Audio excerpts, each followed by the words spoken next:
Hey everyone, Jake here for Extreme Terrain, and in this video we're taking a look at the Rough Country Nudge Bar with 4-inch round LED lights fitting 2021 and newer Broncos with the modular front bumper. Take your Bronco to the next level and make good use of that modular front bumper with this nudge bar from Rough Country. This is a great way to add some additional lighting and protection to the front end of your rig without having to change out the bumper or spend a fortune to do it. Nudge bars or bull bars are a great way to get some aggressive good looks and additional protection without having to do a whole lot of work to get there. Now this one is going to cover a good majority of the center section of your bumper, and it even extends up to cover the lower part of the grille. So if you're out there in the brush or hitting the trails, this is still going to provide you with plenty of protection without having to entirely replace the front bumper. Plus it retains access to your factory tow hooks. Now the style here is pretty classic and simple too, so it should work well with any build. Just a big tubular bar here, and you've got the laser cutout Rough Country logos in the supports for a nice little added touch. And you've got some nice mounting points right here in the center bar for your lights. Speaking of, as the name implies, this setup also comes with 4 LED lights. You see them right here on the table. Now these are round design with a 4-inch diameter, so they're pretty big, and the shape works well, I think, with the front end of the Bronco, specifically with the round headlights. But more important than style is the output. Now each of these throw out 4,320 lumens of light and feature a 54-watt output and a 30-degree spot beam pattern. So what that means is that each one separately functions like a bright spotlight, but put them together and they're going to throw out a massive amount of light to illuminate even the darkest of trails. And you can angle them a little bit depending on what you want to do, if you want it to be a bit of a wider beam pattern or you want something that's a little more narrow and focused. Either way, they're going to throw out a ton of light for you. Now the bar itself is made using 2-inch thick tubular steel, so it's more than hefty enough to stand up to the rigors of everyday life or whatever you might encounter out on the trail. Everything here is covered with a nice textured black powder coat finish for additional protection and rugged good looks. And onto the lights. Now each light comes ready to go right out of the box, meaning that this wiring is already done for you. Now they come in boxes in sets of 2, so that means that you're going to be able to get these wired up kind of however you want. So if you want to do 2 on the inside and 2 on the outside on separate switches, you've got the option to do that as well. We'll talk more about that when we get to installation. But the exterior of the lights features finned aluminum housings for nice cooling, and you've got polycarbonate lenses over top of 9 3-watt Cree LEDs inside of each light. So these are just about as durable as the bar itself. And again, everything here is designed to bolt up without having to make modifications to your rig, but we'll touch more on that in a few moments. Pricing comes in at about $400, which makes this a pretty affordable option in the category, especially considering you get all of that extra lighting. This is a good price for something that's going to give you a lot of protection and additional lighting on top of how cool it looks. Now installation is going to get a 1 out of 3 on our difficulty meter, and the job should only take you about an hour to complete. Everything is going to bolt on, you get all the hardware you need included in the kit, and you've got these brackets included as well. Plus, like we talked about a few moments ago with the lights, all the wiring is pretty much done for you. All you've really got to do is use these connectors to do power and ground and route the wiring and your switch, and that's really about it. Now again, each of these lights come in a set of 2, so you can plug these in together. You can do 2 on this side, 2 on that side on a separate switch. If you want to do 2 in the middle and the 2 outside ones on a separate switch, you have the flexibility to do that however you want. So we'll leave that to your discretion. We'll talk more about it in a few moments. But again, no permanent modifications are needed, making this one a pretty straightforward installation. So enough of me talking about it. Let's head out to the shop now and we'll walk you through that process step by step. For this install, you will need an impact, a ratchet, small extension, 10, 13, 15, and 17 millimeter sockets, 13 millimeter wrench, a cutoff wheel, a flap wheel, a Sharpie, and some masking tape. What's up guys, today we're going to be doing a nudge bar on our Bronco, so let's get started. So to start things off, we're going to come underneath the front of the vehicle here and we're going to be removing our gravel guard. So we're going to grab our 15 millimeter socket on our impact, go ahead and remove the 2 front bolts, and then we can loosen up the 2 rear bolts. You don't have to fully remove them because those are slotted sections for those.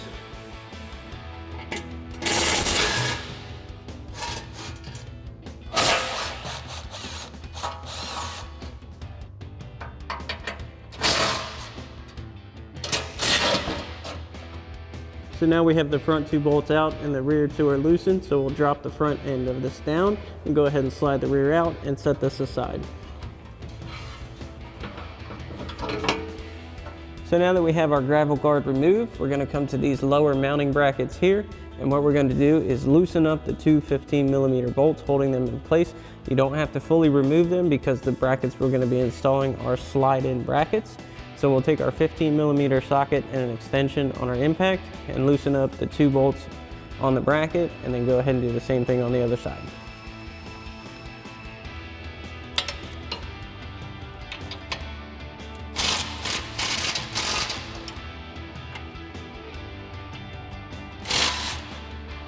Now once you have the two bolts loosened up, you can go ahead and pull down a little bit on the bracket if it doesn't drop on its own.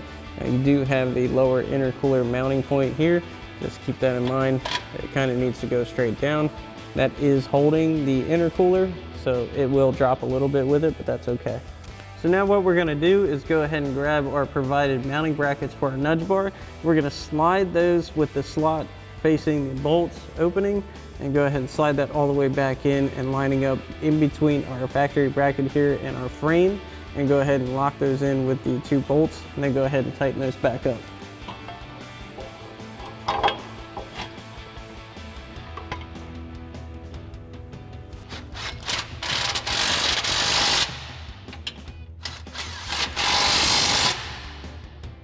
So now that we have this side in place, we'll go ahead and do the same thing on the other side. So now we've got our nudge bar up on the table, and we're going to go ahead and begin installing our 4 LED lights. So what we're going to do is grab the provided bracket here, and our bolt is going to go through the top like so, and it has these retainers on the side, so it doesn't need washers. It's going to hold itself tight. And then we'll go ahead and add a lock washer, flat washer, and nut on the bottom side of that once we mount it to the bracket.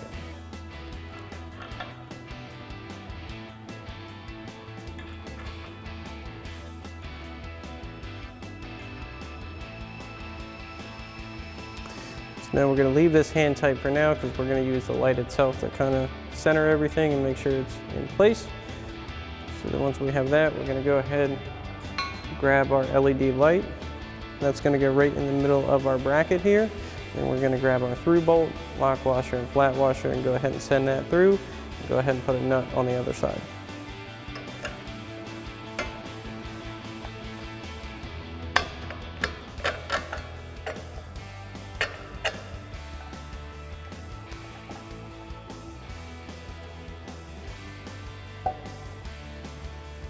So then we'll go ahead and install the other 3 just like this, and then go ahead and tighten everything down once we get it all centered. So now that we have all of these in place, we're going to go ahead and make sure they're sitting flat on the table surface. Now we're not going to tighten up these through bolts yet that allow for vertical movement. What we're going to do is simply tighten down our bracket nut here. That's going to make sure they're all at least straight facing in the same direction. So we'll grab our 13mm socket on our ratchet, kind of hold these in place gently. Go ahead and tighten these down. And then we'll do that for the other 3.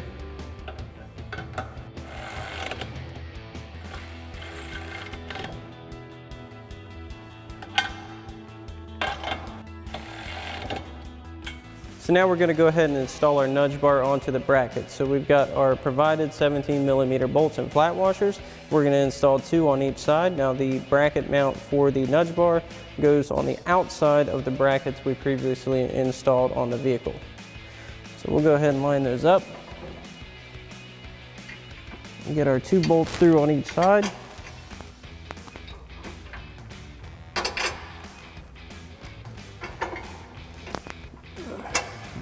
So now that we have our hardware on, we can go ahead and install our provided flange nuts on the back side of our mounting bolts.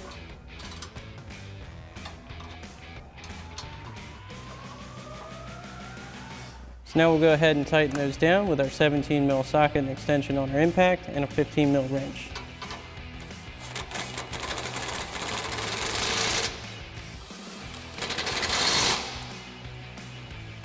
And then we'll do the same thing for the other side.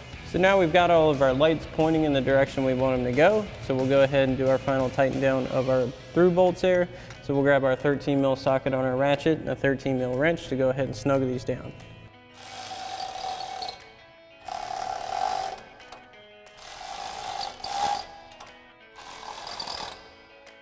So now it's time to get our wiring harnesses installed for our lights. Now this because we have the 4-light pod system, we're going to have 2 harnesses. One will control 2 of the lights, and the other one will control the other 2. So what we're going to do is grab our 2 connectors from our first harness and go ahead and drop this straight down. It's going to be behind the headlight here. There is an area where you can see clearly all the way to the ground, so we'll go ahead and drop that through. Then we're going to run our connectors down along the bottom of our grill here and go ahead and plug those into our respective lights. Then we're going to get the other harness in the same way. Then we're going to go ahead and do the rest of the wiring.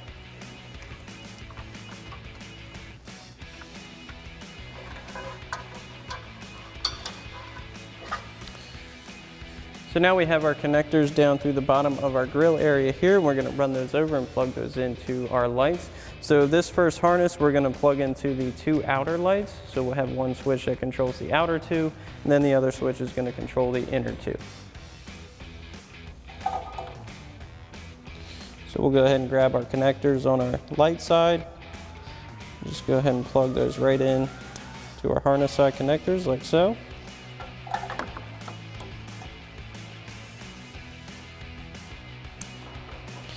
We're going to go ahead and tuck these right back under here. Now you can feel free to run this harness however you'd like. There is enough slack in the harness to kind of make it your own, tuck it however you want. This is just the simplest routing for demonstration purposes, but feel free to do it however you'd like and tuck it up and clean it up in your own way. So now we can go ahead and run our switch through our firewall into our cab and go ahead and mount it up on the dashboard. Now the most convenient way to do this is the large grommet here down by your brake booster. You can go ahead and push that kind of through the firewall, and that'll give you an opening to go ahead and send your switch through into the cab and reach it from your floorboard.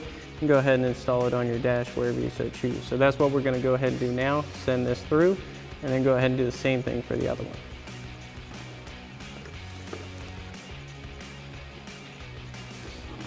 So now we can go ahead and plug our harness into our battery. So we have our ring terminals here. So we're going to get both of our positive ones installed. We're going to stack them just like so, which is totally fine. And then we'll do the same thing for the negatives. So we'll go ahead and pop this cover. Then we're going to remove the 10mm nut here. Go ahead and set the lugs on. Go ahead and reinstall that nut and do the same thing for the negative side. So we'll go ahead and grab our 10mm socket on our ratchet and pop this lug off.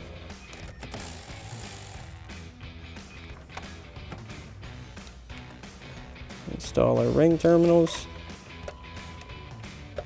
Go ahead and reinstall that. And tighten it back down. And we'll do the same thing for the negative side.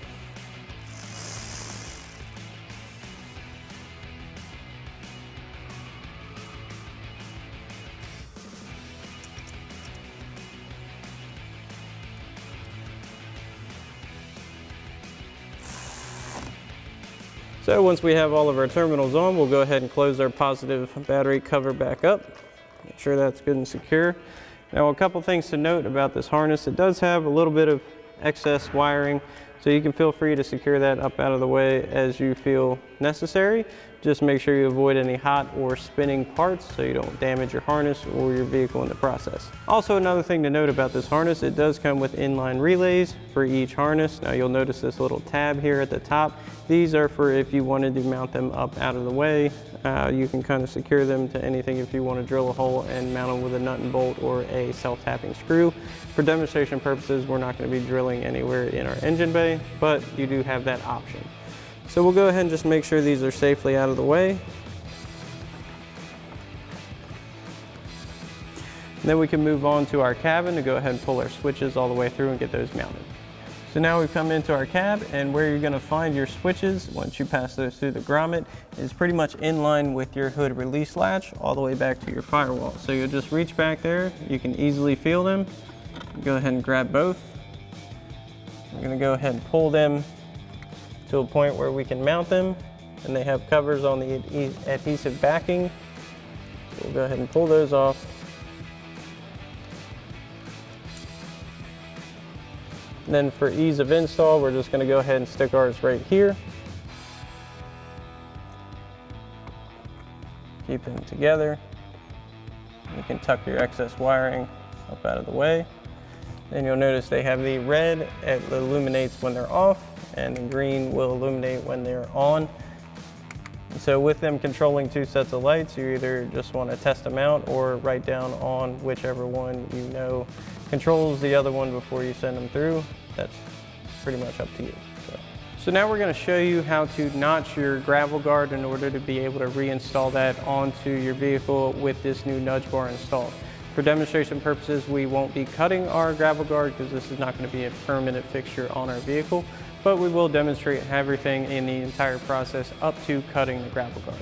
So what we're going to do is line our gravel guard up with those rear mounting bolts that we loosened up when we first took it off, and then go ahead and line the front of the gravel guard up with the new brackets that we have in place. Go ahead and use a marker, mark out where we need to cut, and then go ahead and show you what you would need or can use to cut those notches in your gravel guard.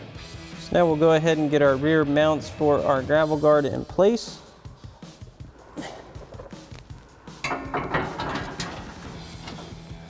We'll just bring this right up where we're going to need to notch it. Now we put painter's tape on here to kind of make things a little bit easier to see, which is also highly recommended for you at home. Then we're going to go ahead and just mark our notches out like so. Then we're going to come all the way down to the bend and about a ½ inch past the bend on our gravel guard. About a ½ inch. Then we'll do the same thing on the other side. And then what you would do is take this off and go ahead and use a cutting wheel or a Sawzall. Honestly, a cutting wheel would be best to go ahead and cut your notches out. And then you would go ahead and sand down any of those burrs that would come from cutting it. And then you will want to touch it up with some rust-proof paint. Alrighty guys, that about wraps up our review and install of our Rough Country nudge bar with 4-inch round LED lights for your 21 current Bronco with modular front bumper. Thanks for watching, and as always, for everything Bronco, keep it right here at ExtremeTerrain.com.